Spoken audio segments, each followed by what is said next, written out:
Momo in Dubai എത്തുന്നു. February 3-ന് ചിത്രം ഐക്കോൺ സിനിമാസ് റിലീസ് പ്രദർശനത്തിനെത്തിക്കുന്നു.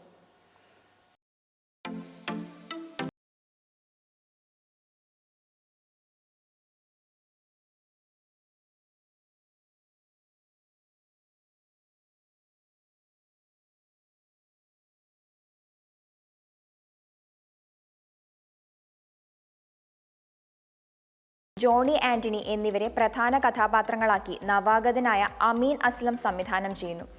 ചിരിമാല തീർത്ത ജോവാൻജോ പ്രൊഡക്ഷൻ ടീമും ജാനേമൻ, ജോവാൻജോ, ജയ ജയ ജയ ജയ ഹേ തുടങ്ങിയ ചിത്രങ്ങളുടെ വിതരണക്കാരും വീണ്ടും ഒന്നിക്കുന്ന ഒരു കിടിലൻ കിഡ്സ് ആൻഡ് ഫാമിലി എന്റർടൈനർ ചിത്രമാണ് momo in Dubai. Sudani from Nigeria Halaal love story എന്ന ചിത്രത്തിനു ശേഷം സക്രിയയുടെയും ആയിഷ എന്ന ചിത്രത്തിന്റെ തിരക്കഥാകൃത്ത് ആഷിഫ് കക്കോടിയുടെയും തിരക്കഥയിൽ ഒരുങ്ങുന്ന മോമോ ഇൻ ദുബായ് ഒരു ചിൽഡ്രൻ ഫാമിലി ചിത്രമാണ്.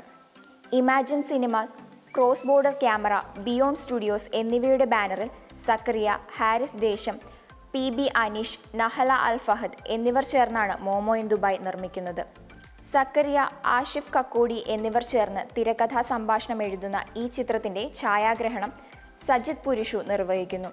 BK ഹരിനാരായണൻ, ഡോക്ടർ ഹിക്മത്തുള്ള, അമീൻ കാരക്കുന്ന് എന്നിവരുടെ വരികൾക്ക് Jassie Gift, Gafoor M Khayam, Yakzan and Neha എന്നിവർ സംഗീതം പകരുന്നു. ഒട്ടേറെ സിനിമകളുടെ പ്രൊഡക്ഷൻ കൺട്രോളറായ ഹാരിസ് ദേശം നിർമ്മാതാവാകുന്ന ചിത്രം കൂടിയാണിത്. എഡിറ്റർ രതീഷ് രാജാണ്. Entertainment desk, you talk.